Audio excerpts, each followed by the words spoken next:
Voilà, peut-être me présenter. Oui. Voilà, donc moi je m'appelle Nathalie Ayard, je suis députée provinciale en charge des affaires sociales et de la santé pour la province de Luxembourg. D'accord. On va commencer avec les questions. Donc, quelle est votre vision personnelle sur l'Union européenne?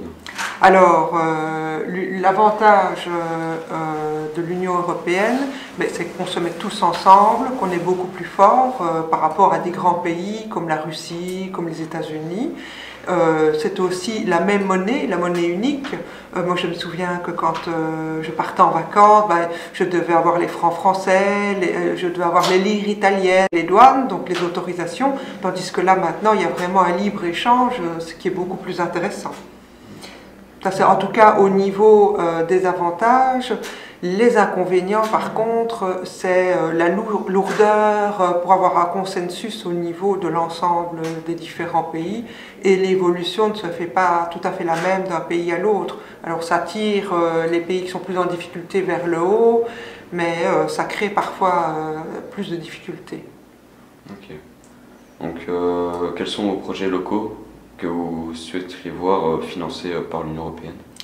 Alors, moi, évidemment, au niveau des jeunes, je trouve, c'est de faciliter la reconnaissance des diplômes d'un pays à l'autre. C'est encore fort difficile, donc c'est d'avoir vraiment une harmonisation à ce niveau-là. C'est de développer davantage le plurilinguisme. Je trouve qu'en Belgique, on est quand même fort à la traîne au niveau des langues étrangères, alors qu'à l'heure d'aujourd'hui, je veux dire, quelqu'un qui ne parle pas plusieurs langues a déjà éprouvé des difficultés dans la vie professionnelle. Donc ce serait vraiment de développer des échanges, et puis au niveau culturel aussi, parce qu'on s'enrichit les uns les autres. Il y a des bonnes idées d'un côté, des bonnes idées de l'autre, et alors les échanges autour de projets chez les jeunes, en tout cas comme ça.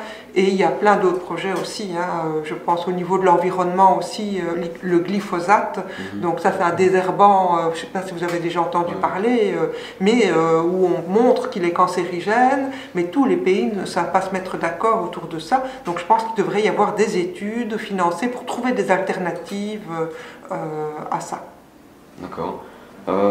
Est-ce qu'il y a des projets qui sont financés ou cofinancés par l'Union européenne dans le coin? Oui, il y en a plusieurs, hein, donc notamment aussi au niveau des échanges linguistiques, donc ça il y en a. Alors moi c'est plutôt au niveau social, puisque je suis députée en charge des affaires sociales et de la santé.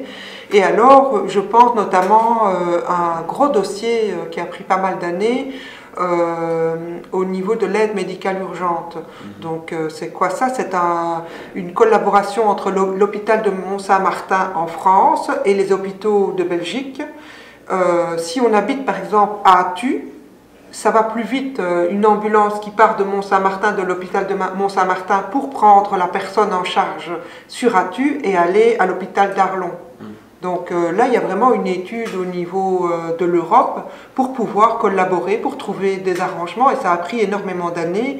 Et donc, cette semaine-ci, on fêtait les 10 ans de collaboration, et ça permet concrètement de sauver des vies et même d'améliorer la qualité de vie quand il y a des accidents vasculaires cérébraux. Donc là c'est vraiment quand et là on sait que chaque minute perdue, c'est des milliers de neurones qui sont foutus.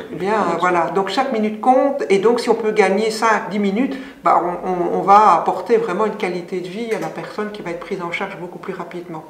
D'accord.